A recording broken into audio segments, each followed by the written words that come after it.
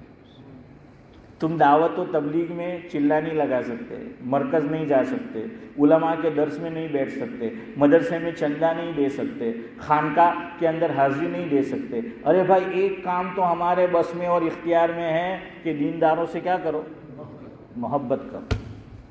اور ہمارے امام جن کا ہم دم بھرتے ہیں فقہ میں، حضرت امام اعظم ابو حنیفہ رحمۃ اللہ علیہ، ان کی طرف منسوب کرتے ہوئے اسماعیل بھائی ایک شعر کہا گیا ہے کہ حضرت امام ابو حنیفہ رحمۃ اللہ علیہ ایک شعر پڑھا کرتے تھے، ہم بھی اس کا مفہوم یاد رہے تو اللہ سے مانگا کرے۔ حضرت یہ شعر پڑھتے تھے، احب الصالحین ولست منہم، کیا پڑھتے تھے، احب الصالحین ولست منہم لعل اللہ یرزقنی صلاحا۔ مفہوم یہ ہے کہ اللہ میں نیک نہیں ہوں لیکن میں نیک لوگوں سے محبت رکھتا ہوں، اس لیے نیکوں سے کیا رکھو، محبت رکھو۔ کوئی برائی کرتا ہے ان کو سمجھاؤ بھائی نہیں کرنا، ایسی بات نہیں ہے، اگر وہ نہیں مانتا چلے جاؤ، ہمارا جو کام ہے۔ اور یاد رکھو جیسے برائی کرنا گناہ ہے اسی طرح برائی سننا بھی گناہ ہے۔ بعض لوگ کرتے نہیں لیکن بڑے لطف سے سنتے رہتے ہیں کہ مزہ آتی سے، ہیں سمجھ میں آ رہا ہے؟ تو یہ دونوں کیا ہے، ہاں۔ تو اس لیے اللہ سے دعا کرو کہ اللہ میں نیک تو نہیں ہوں، دیکھیں اپنے آپ کو نیک کہنا بھی نہیں چاہیے۔ قرآن کہتا ہے فَلَا تُزَكُّوا أَنفُسَكُمْ هُوَ أَعْلَمُ بِمَنِ اتَّقَى۔ اللہ نے فرمایا، مفہوم یہ ہے کہ اپنے آپ کو، حنیف بھائی اللہ فرمانے ہیں بہت پاک باز مت کہو کہ میں بڑا اللہ والا ہوں، میں بہت پاک باز ہوں۔ اللہ ہی جانتا ہے کون کتنا پاک باز ہے، کون کتنا نیک ہے۔ اس لیے اپنے آپ کو یہ نہیں کہنا ہے، لیکن دعا کرنی ہے کہ اللہ ہمیں نیک لوگوں سے کیا کر، محبت عطا کر۔ اور جو بھی دین کے شعبے ہیں، دعوت کا شعبہ ہو، خانقاہ کا شعبہ ہو، مدرسہ ہو، مکتب ہو، امامت ہو، جو بھی دین کے کام پر اور صحیح طرز پہ ہو رہا ہے ان سے کیا رکھو کہ اللہ میں نہیں کر سکتا، یہ تو کر رہے ہیں۔ انگلی کٹا کے شہیدوں میں نام جو ہیں وہ لکھوا لو، احب الصالحین ولست منہم، یہ اللہ میں نیک نہیں ہوں لیکن میں نیکوں سے محبت کرتا ہوں، لعل اللہ یرزقنی صلاحا، یہ اللہ تو بھی مجھے یہ صلاحیت دے دے کہ میں نیک بن جاؤں، میں کیا بن جاؤں، نیک بن جاؤں۔ ورنہ یہ ہو رہا ہے دو کام کہ علماء سے کاٹنا اور عرب کو کیا دینا، فرنگی تخیلات اور خیالات۔ بہرحال جلدی جلدی میں ذرا ہائی لائٹ کر دوں، سن لیں پھر گفتگو ختم کرتے ہیں۔ ایک تشبہ کفر تک پہنچا دیتا ہے، کفر تک کیا ہے، چلے انشاءاللہ اگلی مجلس میں بات انشاءاللہ جتنی بھی ہو سکتی ہے، پوری شاید نہیں ہوگی کیونکہ اس میں کچھ تفصیل ہے اور میں شارٹ کٹ سمجھاؤں گا تو آپ کو سمجھ نہیں آئے گا، ہیں کچھ تفصیل ضروری ہوتی ہے، چلو جتنا بھی ہو جائے 40 تک انشاءاللہ۔ پہلی قسم دیکھیے اسلام میں نے کہا بڑا سینسیٹیو ہے. جو سب کر سکتے ہیں ہم نہیں کر سکتے، جو سب کرتے ہیں تمہیں کرنا ہے، تم اسلام میں باقی نہیں رہ سکتے. مجھے یاد آیا یہاں پر پنڈت جواہر لال نہرو، انہوں نے اپنی بایوگرافی خود لکھی ہے اور میرے پاس ہے ہندی زبان میں. تو پنڈت جواہر لال نہرو جو ہیں تو انہوں نے مولانا ابوالکلام آزاد سے ان کی بڑی دوستی تھی. انڈیا کے اندر جب پہلی حکومت بنی تو سب سے پہلے وزیر تعلیم کون تھے؟ نہیں، وزیر تعلیم مولانا ابوالکلام آزاد. پہلے وزیر اعظم پنڈت جواہر لال نہرو، لیکن پہلے وزیر تعلیم کون تھے؟ ارے بھائی مولانا ابوالکلام آزاد. یہ وہاں کی ہسٹری میں ہے. دیکھیے اللہ کو جسے عزت دینا ہو نا، یہ لوگ کچھ بھی کہتے رہے کہ تمہارا پہلا وزیر تعلیم تو مسلمان تھا.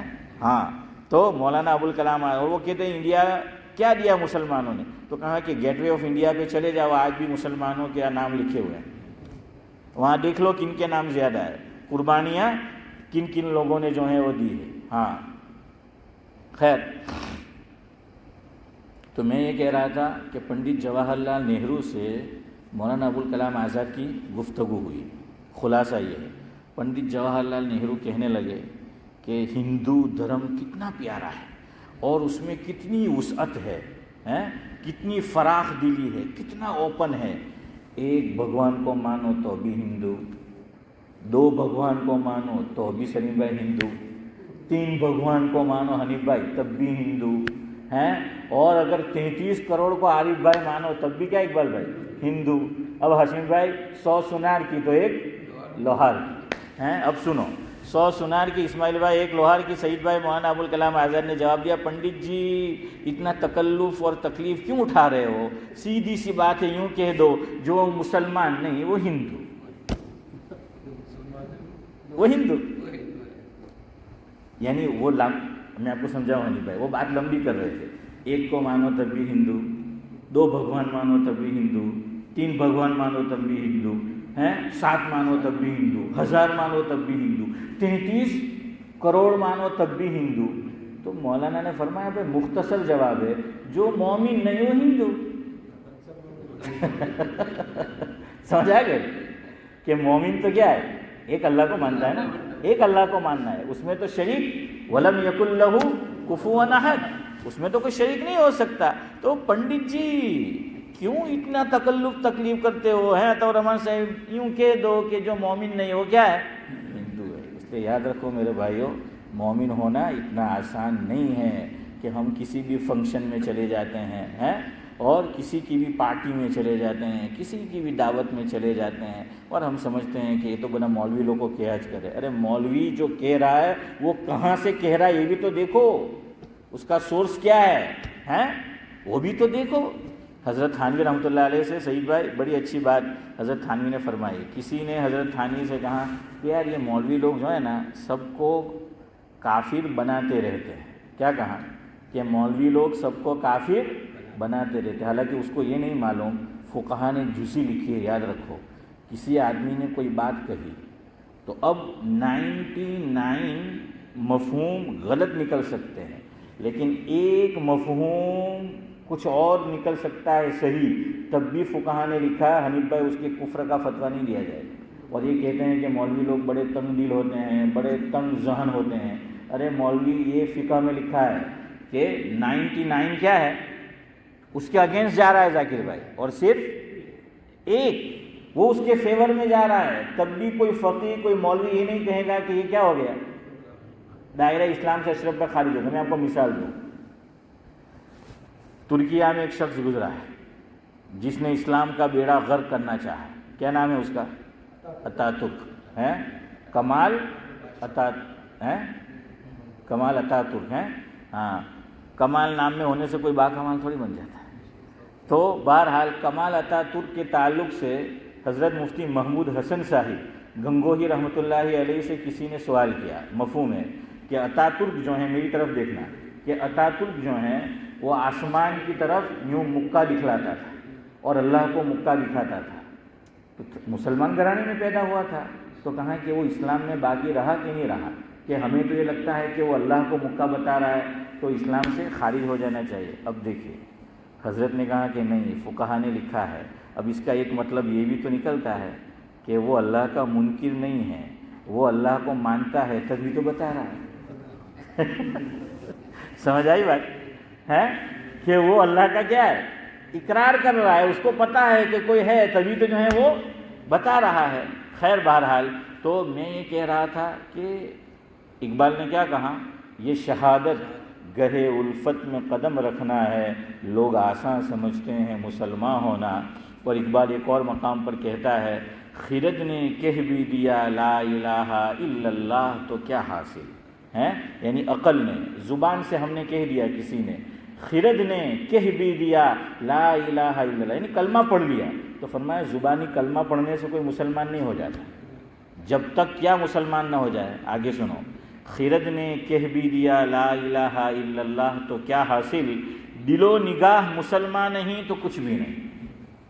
کہ اگر ہمارا دل مسلمان نہیں بنا، ہماری نگاہ مسلمان نہیں بنی، ہماری سوچ مسلمان نہیں بنی تو ہم مسلمان نہیں ہیں. خالی زبان سے کہہ دینے سے کوئی مسلمان نہیں بن جاتا ہے. ایمان کس کا نام ہے، اقرار باللسان و تصدیق بالقلب. ایمان نام ہے کہ اقرار باللسان و تصدیق بالقلب، اس کا نام جو ہے وہ ایمان ہے. ہاں یاد رکھو. اسی لیے یہاں پر بھی بعض مرتبہ ہمارا لڑکے یا لڑکی، اللہ تعالیٰ سب کی اولاد کی حفاظت کرے، نکاح کسی غیر سے کرتے ہیں اور پھر اس کو مسلمان بناتے ہیں. اب مسلمان خالی اس نے کلمہ مسجد میں پڑھ لیا، مولوی صاحب کے پاس پڑھ لیا، گھر میں پڑھ لیا، ایمان لانے کے بعد نہ نماز پڑھتا ہے، نہ روزے رکھتا ہے، کوئی کام ایمان والا نہیں کرتا. تو بھائی پتہ تو یہ چلتا ہے کہ وہ ایمان مسلمان ہوا نہیں ہے، خالی اس کو نکاح کرنا تھا اس لیے. تو یاد رکھو، پھر پتہ کیسے چلے گا؟ تو جو اس کے اعضاء اور جوارح ہیں وہ اسلام پہ عمل بھی کر رہا ہے کہ تب پتہ چلے گا کہ اس نے اللہ کو کیا ہے. جمعہ میں بھی نہیں آتا، عید میں بھی نہیں آتا، رمضان میں بھی نہیں آتا، ارے وہ کیسے مسلمان؟ سمجھ آ رہا ہے؟ اقبال یہ کہنا چاہتے ہیں، خرد نے کہہ بھی دیا لا الہ الا اللہ تو کیا حاصل، دل و نگاہ مسلمان نہیں تو کچھ بھی نہیں. اس لیے یاد رکھو آخری بات کہ وہ چیزیں جیسے بتوں کو عبادت کرنا، بتوں کی اس کے سامنے سجدہ کرنا، اس سے آدمی دائرہ اسلام سے نکل جاتا ہے، کافر ہو جاتا ہے. اب یہ لوگ یہ کام کون کرتا ہے پتہ ہے؟ سیاسی لوگ، پولیٹیشین، راج کارن میں جو ہوتے ہیں راجنیتا، وہ کیا کریں گے ہیں سلیم بھائی؟ مندر میں بھی چلے جائیں گے، ٹیکا بھی لگائیں گے، بتوں کو کیا ہے سجدہ بھی کریں گے. اگر وہ کیا تو دائرہ اسلام سے کیا ہو گیا؟ خارج ہو گیا. جس کو اسلام کی فکر ہے نا، اللہ مدد کرتا ہے. یاد رکھو، ایک تو ارادے سے کرنا، یہ ارادے سے کر رہے ہیں. ایک بے ارادہ، وہ چلا تو گیا لیکن مشکل میں پھنس گیا ہے. مولانا طارق جمیل صاحب نے واقعہ سنا ہوگا، وہ گفتگو کہتا کہ وہ واقعہ سنا کر گفتگو ختم کرتا ہوں. دیکھیے اللہ پھر مدد کرتے ہیں. پاکستان میں ایک ایکٹر ہوا ہے ابھی ماضی قریب میں نہیں پہ، رنگیلا، نام کچھ اور تھا، اشرف بھائی جانتے ہو؟ ہاں، اس کو رنگیلا کہتے ہیں. تو حضرت فرماتے ہیں کہ رنگیلا واقعی رنگیلا تھا ہیں، اس نے، اور کمال کا ایکٹر اسماعیل بھائی، لیکن نماز نہیں پڑھتا تھا، جمعہ بھی نہیں، کچھ نہیں ہے، پہنچ گیا ہے، لیکن بہرحال ایمان تھا دل کے کسی کونے میں. اب وہ چلا گیا نیپال، ہاں نیپال ہے، نہیں نیپال گیا تھا شاید، وہاں نیپال کے اندر ایک مندر ہے نیپال میں، وہاں صرف ہندو جا سکتا، کوئی اور نہیں جا سکتا، کسی اور کو انٹری نہیں ملتی. اگر وہ عیسائی ہے، یہودی ہے، مسلمان ہے، نہیں ملتی. اب بعض لوگ اشکال کرتے ہیں کہ یار اسلام میں کیسا ہے کہ مخصوص جگہ ہے مکہ مکرمہ میں، مدینہ منورہ کے، اور نہیں جا سکتے، تو کہ یہ کیسا ہے؟ ارے ان لوگوں کے یہاں بھی تو ہے کہ وہاں مندر میں کوئی اور نہیں جا سکتا، وہاں صرف ہندو جا سکتا ہے نیپال کے اندر. اب تھا ایکٹر ہے، ہاں، تو اس نے سوچا یار جانا چاہیے اندر، اور ہے کیا ہے، اچھا ہاں، وہ کہہ رہے کہ فلم بنا رہے تھے، اشرف بھائی کہہ رہے، تو وہ اب چلا گیا. اس نے سعید بھائی کیا کیا، ہندوؤں کا جو ویش ہوتا ہے، پیرویش، وہ پہنا، اور یہاں سب وہ لگاتے ہیں کچھ ہیں لیکے، سب سلوٹ جو ہوتے وہ، تو اس نے سب کیا، اور ہاتھ میں وہ چپیا جیسا ہوتا ہے وہ بھی لیا ہے بابا، وہ بن گیا. اقبال بھائی گیا، جا رہا ہے اندر سب کے ساتھ. اب اس کو نہیں پتا تھا اندر کیا ہوتا ہے. اب وہ جب اندر گیا مندر میں تو آگے جا کر بہت بڑا بت تھا، مورتی تھی، اور شرط تھی کہ یہاں سجدہ کرنا پڑے گا ورنہ آگے نہیں جا سکتا. یہ کمپلسری تھا. اب اندر تو چلا گیا وہ, کسی کو معلوم نہیں ہوا, تھا ایکٹر تو کسی کو معلوم نہیں ہونے دیا, اب پھنس گیا. تو دیکھیے صحیح نیت ہو اور آدمی بچنا چاہے, اللہ کوئی شکل پیدا کرے, اس کو یہ نہیں کرنا چاہیے تھا, ہاں لیکن اب اس نے کر لیا نادانی میں, اب پھنس گیا. اب کیا کروں؟ سجدہ کرتا ہوں ایمان جاتا ہے. بت کو سجدہ کرنے سے ایمان چلا جائے گا, یاد رکھنا. سجدہ کرتا ہوں ایمان جاتا ہے, نہیں کرتا ہوں گردن جاتی ہے. چلو نہیں مانیں گے تو سزا تو ہوگی, پکڑا جاؤں گا. اب سوچنے لگا کہ اللہ کچھ رہبری کر کہ اب تو پکڑا جاؤں گا. تو اللہ نے مان دل میں خیال ڈالا کہ چلو سجدہ کرتا ہوں. اس نے نیت یہ کی, اللہ میں اس بت کو سجدہ نہیں کر رہا, تیری پوری سرزمین جو ہے وہ تیری ہے, اور وہ سجدہ جو ہے وہ ہو سکتا ہے. دیکھ میں سجدہ تو کر رہا ہوں لیکن میں سجدے میں جا رہا ہوں, اللہ اکبر, اور سجدے میں چلا گیا. وہ تو کافی لوگ تھے وہاں ہیں, وہ آواز تھوڑی آئے گی, اس نے تھوڑی بہت آواز سے ذاکر بھائی کہا ہوگا اللہ اکبر. حضرت مولانا طارق جمیل صاحب دامت برکاتہ فرماتے ہیں یہ واقعہ خود رنگیلا نے سنایا تھا کہ میرے ساتھ کیا ہے, یہ بات پیش آ گئی اور وہ سجدے میں کیسے کہتے ہوئے گیا اللہ اکبر. تو اس لیے میرے بھائیوں, ایک تو اللہ سے دعا کرو کہ کوئی یہ سچویشن نہ آئے کہ ہمیں ایسی پارٹی میں, ایسی جگہ, ایسے فنکشن میں حاضری دینی پڑ جائے اور ہماری اولاد کو بھی دینی پڑ جائے. اور اسلام بڑا حساس دین ہے, بڑا سینسیٹیو ہے. ہر جواہر لال نہرو جیسا نہیں کہ یہ کیا تو بھی صحیح, وہ کیا تو بھی صحیح. سمجھ آیا؟ تو بھائی بعض چیزوں سے آدمی اسلام سے کیا ہو جاتا ہے, خارج ہو جائے. تو حضرت تھانوی سے اس نے کہا, بات ادھوری رہ گئی کہ مولوی لوگوں کو کیا ہے, کافر بناتے ہیں. حضرت تھانوی نے فرمایا کہ تم سمجھے نہیں, ایک نقطے کا فرق ہے. مولوی کافر بناتے نہیں ہیں, جو قرآن و سنت میں لکھا ہے اور اس کی روشنی میں جو کتابوں میں لکھا ہے تو مولوی دیکھتا ہے اور پھر اس کو دیکھ کر کافر بتاتا ہے, بناتا نہیں. سمجھ آیا؟ مولوی کافر بناتا نہیں ہے, وہ کیا کرتا ہے, بتاتا ہے. سبحان اللہ و بحمدہ, سبحانک اللہم و بحمدک, نشہد ان لا الہ الا انت. یہ روزہ رکھا ہے آج, جنہوں نے بھی رکھا بڑے دل گردے کا کام ہے, رکھا ہے ماشاء اللہ ہے. ہاں بڑا ہاٹ دن ہے, ثواب بھی اتنا ہی ملے گا انشاءاللہ.